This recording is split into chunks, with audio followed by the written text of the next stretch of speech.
morning, everyone, and thank you for joining us today. My name is Elena Hansen, and I'm the Telehealth Education Coordinator for the First Nations Telehealth Network.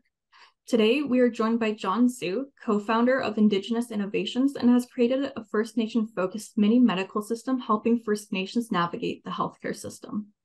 Today, he will be presenting on tips on using your status care health benefits to eliminate nasty surprises. But first, we have a few things to mention. I would like to begin by acknowledging that we are on the traditional lands referred to as Treaty 6 territory, and that the participants of this session and all the people here are beneficiaries of this peace and friendship treaty. Treaty 6 encompasses the traditional territories of numerous Western Canadian First Nations, including Cree, Dene, Stoney Nakoda Sioux, Saulteaux, and Ojibwe. The First Nations Telehealth Network is dedicated to ensuring that the spirit of Treaty 6 and all the treaty areas here today are honored and respected. For participants attending this session from VC equipment, please keep your microphones muted. For participants on Zoom, you're already muted. Questions can be asked verbally by using the raise hand function in Zoom or typed into the Q&A section on Zoom as well. We would like to keep questions until the end of the presentation. This session is being recorded and will be publicly accessible on the First Nations Telehealth Network website at www.fntn.ca. Once the session and any additional links are uploaded to the website, all information can be found under the Library tab or under the Latest tab linked to the session recording preview. All registered participants to this session will receive an electronic survey once the session is complete, and I will also post a link to the survey in the chat box once the session is over. Any and all feedback on today's session is always welcomed and appreciated. As I previously mentioned, we are joined today by John Su to learn about what questions to ask before booking an appointment, to stop paying upfront and paying extra, and how to have a positive dental experience. Without further delay, I will pass it over to John. Good morning, everyone, and thank you, Elena, for an introduction. I would also like to do a land acknowledgement. Our office is in Vancouver. We are on the unceded territories of the Squamish, Musqueam, and Tsleil-Waututh nations.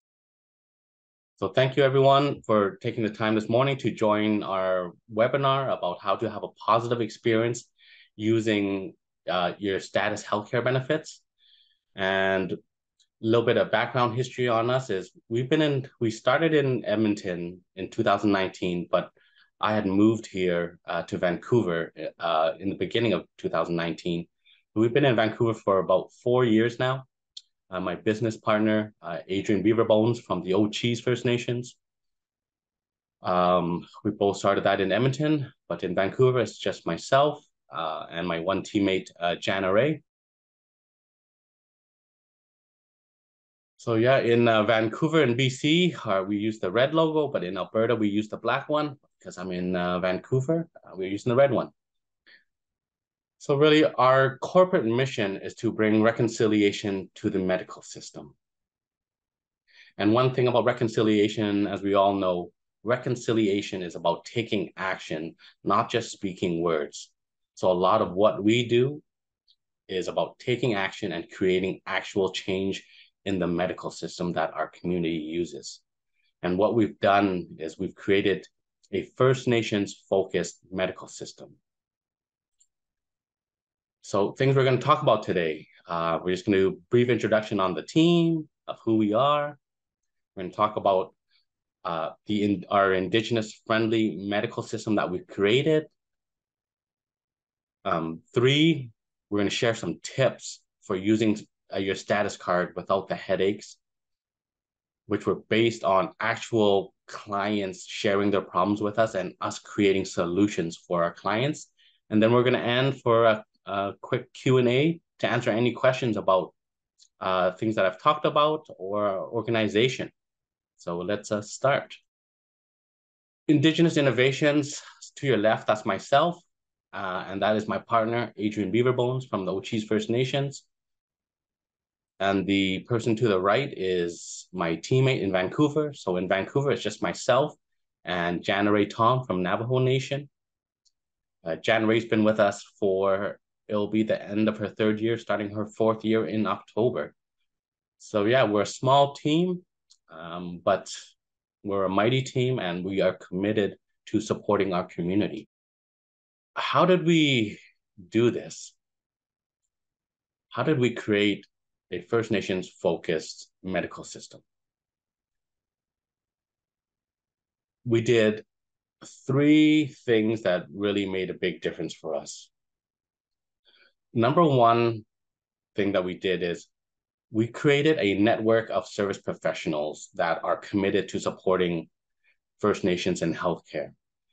And when I say they are committed, the number one thing that all of our service providers swear to and are committed to is giving our community extra compassion and going over and above to make sure that our clients feel, one, safe and comfortable, two, heard and understood, and three, taken care of. Those three things are the pillar of how our service providers treat our community. And everyone is on board with that to make a difference for our community. Everyone that we work with understands the history of what has happened to our community in healthcare. One thing that I hear a lot of is medical professionals who work in the Indigenous community, yet they don't even barely know the history of what has happened. And far too often, those type of service providers, they lack the compassion to support the community, and they often become bitter about servicing the community. So everyone that we work with is committed to supporting First Nations. And in the event that they no longer support those values, we will actually stop using them. So something very different about our organization is that we are a for-profit organization, where other organizations that support the community are government funded, non-for-profit, but we are for-profit organization, and that has made a huge difference for us in our ability to service the community. Something else that's been critical in our success is that we put our clients first before profit. That's the number one thing, and the reason that we do that is that we understand the actual reality of the relationship between the Indigenous community and medical service providers. Because as a result of intergenerational trauma, even up to today, that reinforces and breaks down the trust between the Indigenous community and also the medical providers. I feel that the medical system doesn't understand how bad the lack of trust is in the community. And I don't know if it's they don't know or they don't care to put in the effort. But we realized that without trust, no one from our community would use our services. And that was very evident when we first started 4 years ago, when we were saying we can help the community with quality healthcare, but people were very suspicious of us. Well, never mind that I'm not Indigenous. I'm Chinese Vietnamese. Even though my partner is Indigenous, what people saw in Vancouver was an Asian person. Oh, hi, I'm Indigenous Innovations. We're here to help First Nations. And then you would hear stories about other companies coming up, pretending to help First Nations, but the truth of the matter of what they were actually there for was to help themselves to First Nations. And it would be always the same story. I've seen people like you before come in, pretend to help our people, make money, and then leave. And often those stories that I hear are about organizations that have basically come in to defraud the community and to just make money and defraud the community. So when I came in 4 years ago to the Vancouver healthcare system, I was met with a good amount of suspicion, doubt, and mistrust, which is absolutely valid because that's what has happened over the years. So when we started, we basically took the time to be in the community, sitting at the downtown East Side Market, which is basically a market in the downtown East Side of Vancouver. And I just put myself out there. Week after week, the community would see me there with a sign, handing out flyers. We weren't really providing any services yet. We were just out there in the community, rebuilding trust. And that has made a major difference in how we help our clients. Is our clients trust us, and what tells us that our clients trust us is a lot of clients we've started working with would just call us after, even before they call their doctors.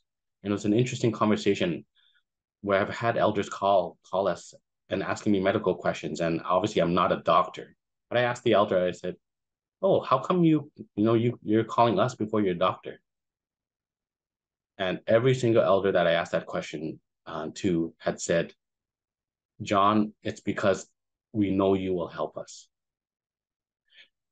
And the first time that I heard that, it really dawned on me, yeah, that we're making a difference. But more importantly, the experiences our community has gone through with other medical providers, where they've lost hope, where that system has failed them, where that system has even hurt them. So yes, it really means a lot to me, especially our elders, that they are becoming more open to taking care of their health and using their healthcare benefits. The last thing that really made a difference to us, and I think this is what separates us from the regular medical system, is that we took the time to find out what are the actual problems our community is going through. What are the actual challenges? Because me as a non-Indigenous person, hear racism and discrimination, and I can only comment from what I've experienced growing up, as a landed immigrant to this country. But I'm Asian.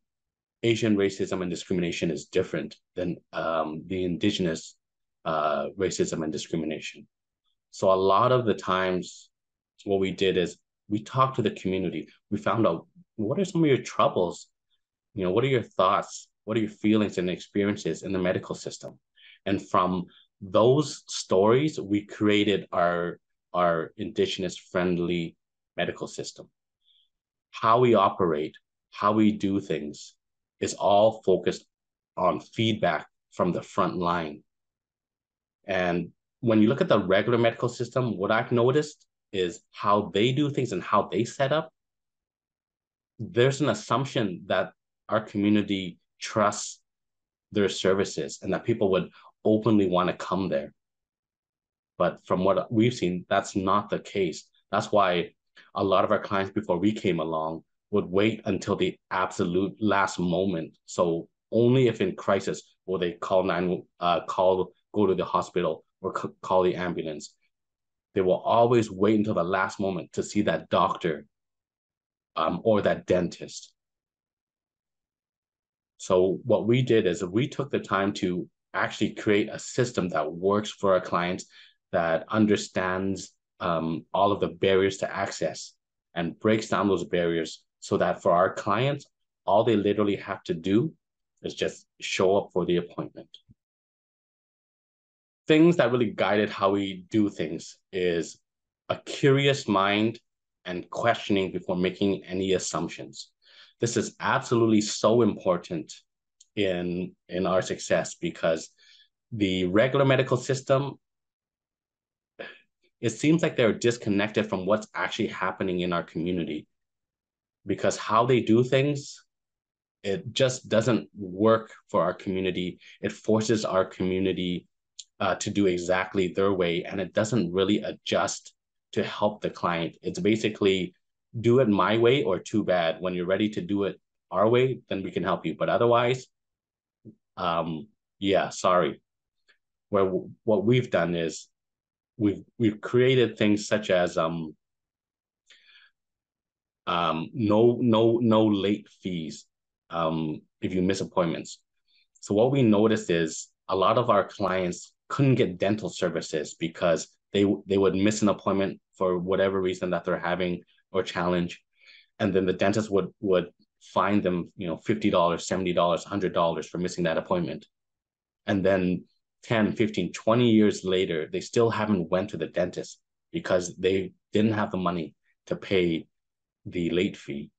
So something that we did is for our dentists, they will not charge any of our clients any late fees ever. So that's something that we see and address, that if there's problems that are stopping our clients from attending appointments, we're going to get rid of those barriers to access. And as a result of us always, being open now 4 years later, we're still open and still questioning how we do things because, 4 years, that's still a very young organization. So we always strive to do better and to make adjustments constantly. So things that we've noticed, like a little background on me, I used to be a realtor for 15 years before we got into this work with my business partner, Adrian. And yeah, what we realized is the medical system isn't Indigenous friendly. There's so many barriers to access and how they organize and how they do things that it's just not user friendly. And it actually is designed in a way that reduces use for our clients and makes things difficult, more complicated than is actually necessary. So how we do things is simple, easy as possible for our clients. And all our clients need to really do is just to show up for their appointments. We book appointments, we do reminders, we do everything that we can do to help our clients make their appointments to get their healthcare meds need.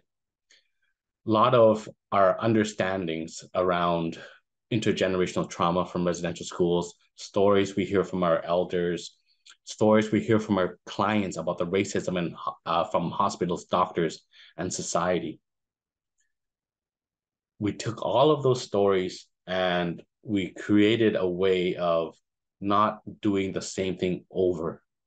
And I think one thing of how the medical system is designed is the medical system does, itself, it talks about how it's here to take care and help society heal. But if you look at how the medical system runs, it's no longer about taking care of people and helping them heal. From what I've seen, the medical system's number one priority is avoiding liability. Second priority is about money. And then their third priority is to take care of society and help people get better. And I've heard this from nurses, doctors, and these are conversations that they would never say in public out of fear of reprimand from their associations. But there's a lot of, behind the door conversation that I ask them, share with me your, perspective on how come there's racism is so bad still in the medical system. And then they would share stories with me of how, that racism, it's almost, it's not hidden, I guess, would be the word that they use. It's out in front of everybody's face. Everybody knows it. And this, what they say hurts them the most is that the managers or the people who have the authority and control where they work, they don't enforce the no racism policy, even though they talk about it. And that's one thing that, because we are for-profit and private, we can have these type of conversations without fear of retribution, of somebody calling me and saying, oh, you better not ever say that again because it makes us look bad. Or somebody's threatening to cancel my license because I'm a doctor or whatever. Like the bureaucracy and the politics of healthcare ran wild, where, it's quite sad that that's our medical system and how it's ran. A big thing that I see why racism is still around is the medical society's desire to protect their public image. So, for example, doctors who want to make change to help the community, but if the association doesn't agree with it, then they're going to basically terminate it or threaten to take your license, your medical practice license away. And that's enough threat that nobody or very few people would ever go against their association. A good example, foot care, wound care is so important in our community that we had a registered nurse RN doing foot care out of the back of our office. And sure, it's at the back of our office. It's not 100% sterile as the hospital environment, but people were getting their wounds taken care of as opposed to letting it rot, because that was the other option is people wouldn't get medical help. And then if you have certain social challenges or addictions or whatever it may be, literally I see people all the time getting their legs and limbs amputated, or foot care nurse would share stories about how, at our office, we were just doing nail care for the elders because there's a lot of elders who can't cut their own nails. So we're just doing something simple like nail care and not even wound care at our office. Long story short, the Nurses Association caught wind of this nurse doing this, good work for the community, and they actually told her, stop it, or we're going to fine you or take your license away. So in short, that program we had for foot care for our elders got terminated because our contact said she can't help us anymore as a fear of retribution from her association. A big thing that I didn't know personally was the social challenges, but more the psychological and emotional challenges our clients had around embarrassment. All of the stories that they've shared with me about how they visited their doctor and their doctor barely even said two words to them, labeled them as a drunk or a drug addict, gave them the prescription, and then didn't even bother to hear what they had to say. And that whole thing of not even being acknowledged, not even being heard, the shame. We've had clients from the smaller towns in BC. I remember one story. There was a lady crying in the office, and my teammate January was talking to her, and I was just overhearing the conversation. But the lady was crying, and I thought it was a death or something in her family. And she after hearing them talk, the conversation wasn't about a death, but the lady was crying because this was the first time in over 10 years that she was finally getting help for herself, because she felt that she didn't deserve to be taken care of, that she wasn't worth any support. So she was crying to finally see what we were doing in the office and actually helping. And yeah, she was just so overwhelmed with the emotions of finally being okay and accepting help. And moments like that is what really touches me, and that I remember, because something like that makes such a huge difference in a person, especially after all the years of what they've had to go through. And now that they're finally open to accepting and feel safe to accept medical support. So that's a really big win for us that I always remember. So how did we solve those issues that we've discovered? Lack of trust. Trust can be lost instantly, and it takes a lifetime to rebuild. And how we did it is we did what the medical system doesn't do, is we took the time to build that familiarity. So you will see us, myself and January, you'll see us at powwows, you'll see us at rallies, you'll see us at different social events. We are in the community to become that familiar face.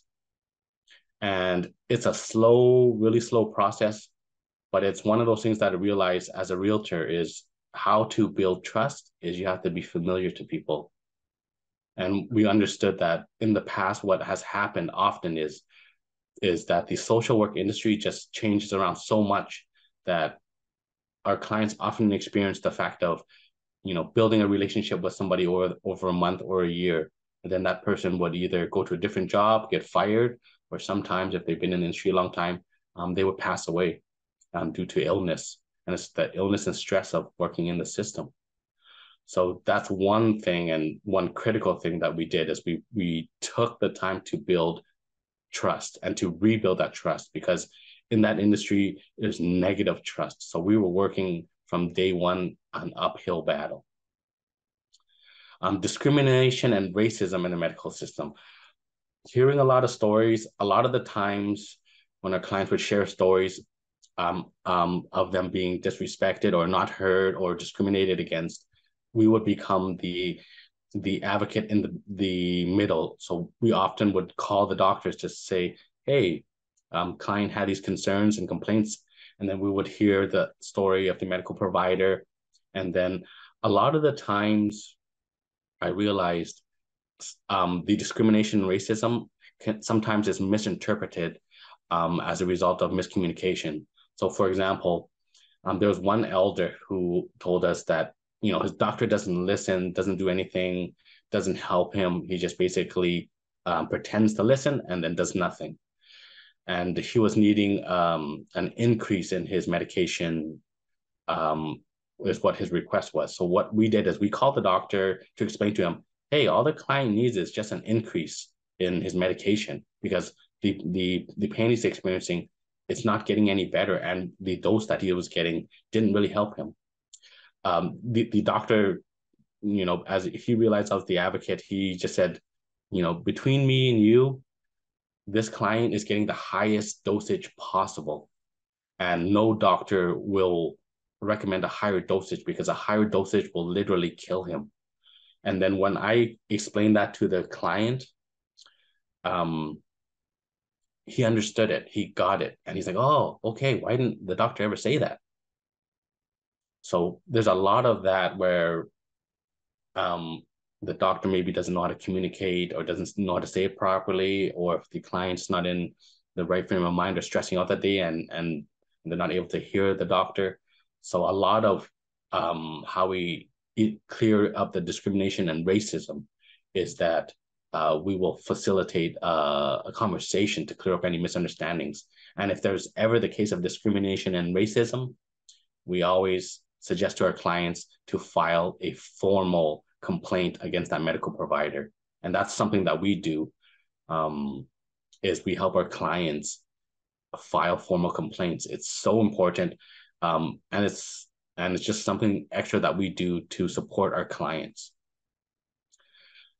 We hand select all of our medical providers. So all of our medical providers are committed to supporting our communities with that extra layer of compassion. So they do things for our community that they don't do for any other community, not even their own clients. And the reason that they want to do that is because they have an understanding of what went on, and they see the opportunity to work with us as their opportunity to bring reconciliation to the community. Like, everyone we work with understands, they've shared the history, been in the community, worked with the community, and they're ready to make a difference. So that's another major factor. And the last thing is completely independent of exterior influence and bureaucracy. Yes, we are for profit, and a lot of people will frown upon that. But one thing I've seen is that when we can do things to help people and we're not worried about liability, anyone working in the social work industry or the medical industry, their biggest complaint is about how all of the political bureaucracy and influence creates so many problems for them to deliver proper healthcare for the community. And that's when I realized that, the medical system is not about taking care of people. It's about avoiding liability. It's about the finances, and it's about taking care of people third. So the ability for us to create programs, the ability that's just to help people, sky's the limit of what we can do. I'm sure we don't get government funding and everything else, but one thing I realized about government funding is that if the government gives you money, they tell you what to do. And that's something that I realized. I look at racism and and discrimination in the medical system. We've only been in it for 4 years, but in being in the community for 4 years and working with the medical system and seeing things, you got to look at what results have they really created, and are they considered successful, right? And what we've done in 4 years with no funding and just people, we just connecting with people who care about supporting the community, connect with organizations that care about making a difference. We've done way more for our community than the medical system has done in their time. And, I always hear, change is slow, it's complex. But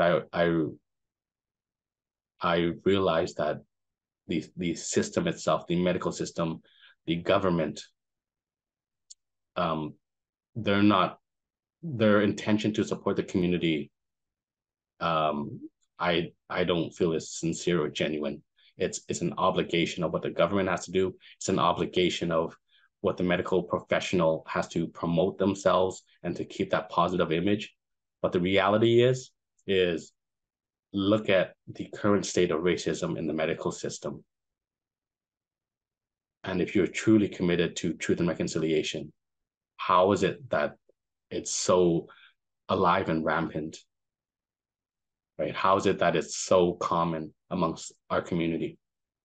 If you are truly committed, because if you look at a lot of their other initiatives that they want to carry through, seems like they get them done quick, fast, and implement them without challenge. Where for racism and discrimination, they've been banging their heads, and if anything, things definitely aren't getting better. At best, I would say they just are there to make sure things don't get any worse. Tips on using your status numbers. These are all solutions that we've created for our clients, and these are all based on all of the things that we've learned in 4 years and the things that we've helped our clients with. So, such things as where to find your status number, questions, to ask before you're booking your appointment. All of these are designed in order for you to have a smooth transaction with no surprises. So where can you find your status number? So to think about this, we realize that anywhere you use your status number is a place that has a record of your status number. So the easiest places to call is anywhere that you need your status, that you've used your status number. So places such as the doctor's office, dentist, maybe a social worker, an optometrist, foot doctor. Anywhere that you've used your status, go there first, because it's as quick as calling them, and then they can look up your information. We found that calling, the government or whatnot, often, because they service everybody, there's going to be a delay. And it's just not so straightforward, where if you are a client of the doctor's office or social worker, they know who you are, they can give you the information, it's quick and easy. Where the other ones, it's just more difficult, takes a longer time to get your status number. We found this way is just way quicker and way easier to get your status number. So 2 questions to ask before you book your appointment. Question number 1, do you direct bill for First Nations? Direct billing is where they will bill the NIHB, so you don't have to take money out of your pocket to pay for services. That is so important, because if you go somewhere and they don't direct bill, it means you have to pay for it first and to get your money back. And that's a lot of hassle. Sure, it's not extremely difficult, but why would you pay for it yourself when you can find somebody to direct bill and you don't have to come up with the money yourself, especially if it's something expensive? If you don't have the money for it, it's another barrier to access. And it's not that there is no money for it, it's through the program. And there's lots of people who direct bill for First Nations. So that's the one question that I asked. I let our clients know to ask first. Second question you want to ask is, do you charge above the fee guide? A lot of the times you hear clients will try to get services, and then the person will say, hey, by the way, you got to pay an extra $50, $100, $200, $500 for whatever that they need. And then our clients will be like, well, we don't have that extra money. All of the businesses that provide these services, they're allowed to charge whatever they want. So if you end up going somewhere that charges above the fee guide, then it's your choice. Do you want to use them? You're gonna have to pay extra. Or if you don't want to use them, then you got to go find somebody else who just charges the fee guide prices, and the fee guide set by the government. If the place that you're going says no to either of these questions, go somewhere else. There's tons of people who direct bill. There's tons of people who only charge what the fee guide allows. And this will save you from any surprise bills, any shock, any stress from worrying about getting, something that you really need, especially dental. There's a lot of people who don't work with insurance just because they hate chasing the insurance companies for money. That's the biggest complaint I hear about why people don't work with NIHB, the insurance company, is that the organization is so terrible for paying on time, and so terrible for audits, where they'll be making, if you help somebody and they don't agree with the transaction, they won't actually pay you. But if you've already given the client, the stuff, you're basically out of money. So that's a major reason that a lot of people don't want to work, that don't do this, is because the government association that is hired to pay them don't pay, or they're just terrible at paying on time. And I've seen it. I've been personal experience. We worked with a foot doctor in Edmonton, and the government kept saying they didn't get the documents for the billing, and they said that the time expired. So literally, this foot doctor lost out on 50 pairs of orthotics. So 50 pairs roughly is around $25,000. So just imagine you did the work for 50 people and your cost and everything else paying for it. And 2 years later, you still couldn't collect the money. Then after it's passed over by 2 years, you lose out. So I understand why people don't want to work with the government payee for that. So, but it's just a reality of that's what we have to deal with. But yes, asking these two questions will definitely save you time, headache, and stress from any nasty bills or surprises. 2 things to never do: never pay out of pocket or pay extra money. There's lots of people, service providers, lots of good ones. So it's not like it's just terrible service providers. There's lots of good service providers that charge what the government will pay. And also companies that, how would I say, if there is extra, they don't charge it, right? So it's basically, they charge what the government will allow. You can come there. And I would always say never pay out of pocket or extra money, because you really don't have to.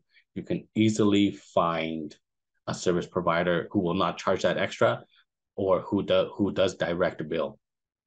So those are 2 things to never do when using your status. Never pay anything that you didn't know about. So for example, we often hear the stories of clients picking up glasses, or clients getting some dental work, and then after they get the quote or they get the work done, they're asked for payment for the extra additional costs.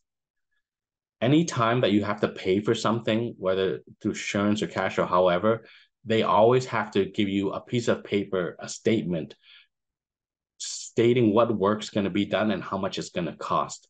If you didn't ever see something like that or sign something like that, just refuse to accept the service or the product and go somewhere else. Don't accept it. You don't have to take it. They are legally bound to show that to you. They can't just do work on you and then not tell you how much it costs and then just give you a bill. I've heard so many times where clients come in, they'll show me a bill. I'll look at it. I'm like, oh, what's this for? And they would explain, oh, it's for the service. I'm like, did this person tell you they had to pay you for it? And then the client said, no, they didn't even mention that. They just basically did the work. And I was thinking they said that was going to be for free. Then they done the service and you're all happy you got your service done or whatever. And then you get a nasty surprise bill for extra money you're owing, which the service provider will let you do a payment plan, which I think absolutely not acceptable. If somebody did that to me, I would absolutely refuse it. They have no legal recourse on suing you for it. It was never disclosed to you. So a lot of the times I'll actually pick up the phone and I'll call that person. And I'll say, how come, I'll speak to the manager and I'll say, you guys, this bill was never disclosed to the client and we are refusing to pay this bill. And just that little bit of push, that call from us, usually the service provider will say, okay, sorry, and then actually just erase the bill, because they know that they were in the wrong for not properly disclosing any additional fees. Always give your status number first. So anytime you go anywhere for medical services or anything, hospital, emergency, ambulance, anything, always give them your status number, because the status number will take care of a lot of bills that we get. So one very common one that we've helped a lot of clients with is the ambulance bill. I've had to call into the ambulance, the hospital, so many times to help our clients clear up their ambulance bills. And yeah, it's just literally calling credits, calling the payment people, accounting people, and saying, here's the client status number, bill that. And that's all that had to happen, instead of getting letters from debt collectors, phone calls from debt collectors. All the clients had to do was just call in to give the status number. And yeah, one thing I thought is, how come people, at the hospital don't just ask, are you status? I can't tell people how to do things, but I realize sometimes staff doesn't always ask if you're status because maybe they don't even know what status is, or they're just too busy to ask. So every time our clients come in and stuff like that, I always remind them, give your status number all the time first before anything, so that they know your status, they know who to bill. And if the person doesn't know what status is, then they'll ask their manager or somebody, and then you don't have to worry about any bills or surprise things that you thought or were covered by status, and then all of a sudden you get a bill for it. So yeah, always give your status number first, no matter what. Medical professionals should always tell you what and why they're doing things. So anytime, how I realized this was an issue is a lot of the times our elders or our community will come in and they'll often ask me to call their doctor or to call somebody and find out what they need to do next. A lot of the times the clients aren't explained, what's happening and why it's happening. Really common is in dentistry. That's probably where I've heard the most complaints or scenarios of where the medical professionals didn't say anything and they just did the work. Especially in dental, because it's so lucrative. The most common story that I hear from my community is the dentist will you just basically open your mouth, the dentist will do a whole bunch of work, you don't even know what was done, and sometimes they'll do work you never asked for or knew about. And I've talked to a few dentists, right? Like when we were building our network of professionals, I talked to a few dentists, and some of the dentists have said, like, the dental industry is very financially driven, and like the one common story you hear is when they have Indigenous clients, they realize that it's difficult for the clients to come back. So sometimes what happens, not all the time, but sometimes, but I've heard it enough times to realize that it does happen, is that when the dentists realize that, what they will do is when you sit down and you get some dental work done, they will see what is the most profitable work they can do in that session and try to do as much of that as possible. So anything that would be lower financial value and difficult, they'll try to do on the second appointment. So that's kind of where I can see how the clients would say, well, I didn't even ask them to do that, or they didn't even tell me about it. And then you match it up with what, other dentists are kind of telling me behind the scenes. And you're like, okay, now I see how that happens. And we can always sit here and say, oh, that shouldn't be happening. They should do better. Or us as, users of the system can, can, can ask the dentist, show me, tell me what work are you going to do? But more importantly, show me why we need to do that. And this is the whole thing about them explaining and educating the clients on what's going on, rather than basically doing what they think is best without communicating it or giving a very poor explanation. And it's just about getting the job done. If you take the time to say to the dentist, hey, show me what you're going to do and why you need to do it. And they are required to do that. If they don't want to do that, go somewhere else. When uncomfortable, ask them to take a break. If you ever feel uncomfortable and you need a break, ask for it, and they have to give it.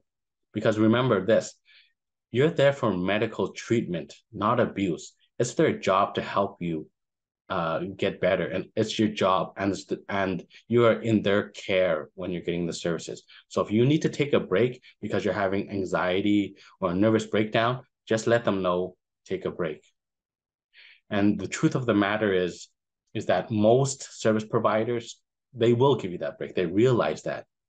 Anyone that just wants to get it done, they don't care about your healthcare. Go somewhere else. There's lots of service providers. There's lots of service providers, lots of good dentists, lots of good doctors out there. You just got to find them. Something that I think is really important, and what I realized why, according to the medical system, they're still doing a report on racism. So there's a report in BC called In Plain Sight. It was a huge report done on racism against Indigenous. And I've only been in the industry for 4 years, but as a regular citizen, I thought, do we really need to spend money and do a report on Indigenous racism? Right? The community knows how bad it is. And here it is, the medical system doing a report on something that is so obvious. So wasting all this time, wasting all this money to determine that there's racism in the medical system, and it's bad. And that's just kind of something that blew my mind to think,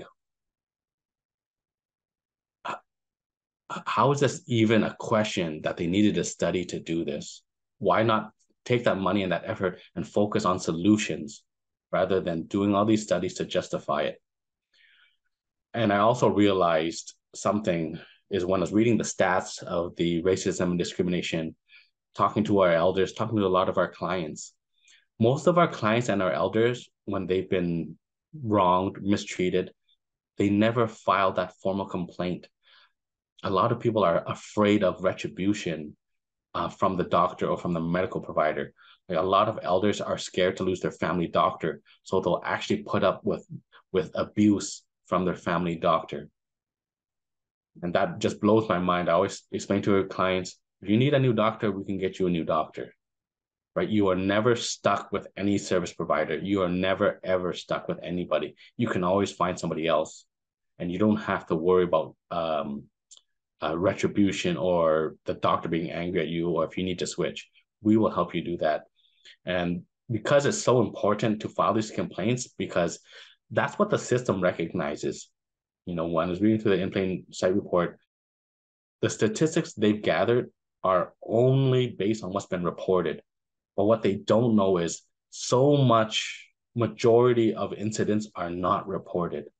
So that's why for us, the way that system works, it's all about proof and documentation. So that's why it's absolutely critical that whoever's mistreating you today, they're probably not only mistreating you, they're mistreating many others. And those are the type of people that need to get complaints filed. They need to be fired. They need to be reprimanded. But we need to build the paper trail to point and finger point these people out. Because without that paper trail, the system says, oh, what complaint? And hence probably the reason for them justifying doing a report on racism. Like, oh, we get some complaints, but not that many.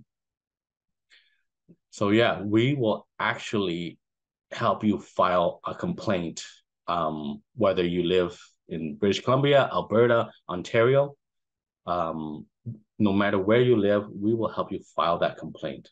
And I think that is absolutely critical in making a shift and providing all of that evidence that racism is really bad and that the medical system needs to do something about it, because they are the source of how, you know, how their rules are and how they operate, how they don't address it, or even not even addressing it, they don't even acknowledge it. A lot of the times, a lot of the racism isn't even acknowledged, and I think that's why they got to do the report, and why they didn't maybe realize how bad it is. Thank you everyone for taking the time to listen to the presentation this morning. Here's my contact information. If you have need any support or any questions in the future, definitely give me a call. Even though we are in Vancouver, we can help clients all out through Canada, because it's just really understanding how to navigate the healthcare system, knowing where to go and how to get things. And that's what we absolutely know how to do well, even though we're in Vancouver. It's just a different paying system, but the system basically operates the same. Thank you. Thank you so much, John, for your wonderful presentation, and for all of the the work that you and your organization are doing, and for all this wonderful feedback and guidance and tips. I'm sure, and I hope many people will be able to benefit from what was said through your organization. So thank you so much for joining us today and for providing us with such resources. And thank you to the participants for joining us. I would like to open up the floor to participants if you have any questions. So feel free to raise your hand in the Zoom function or type them into the chat. This session has been recorded and will be publicly accessible on our website, and it will be uploaded in about a week or so. And I've also posted a link to the survey in chat, so any and all feedback would be greatly appreciated. But again, if you have any questions, please feel free to ask away. Well, yes, no questions. I was going to say at this time, it doesn't look like there are any questions. So John, thank you again so much for joining us today and for taking the time to provide us with this wonderful presentation. Thank you again to the participants for joining us today. And I hope everybody has a wonderful, wonderful rest of your day, and is able to take the time tomorrow for Truth and Reconciliation to, reflect on how we can reconcile Canada and our systems. All right. Thank you so much. Have a great day. Thank you.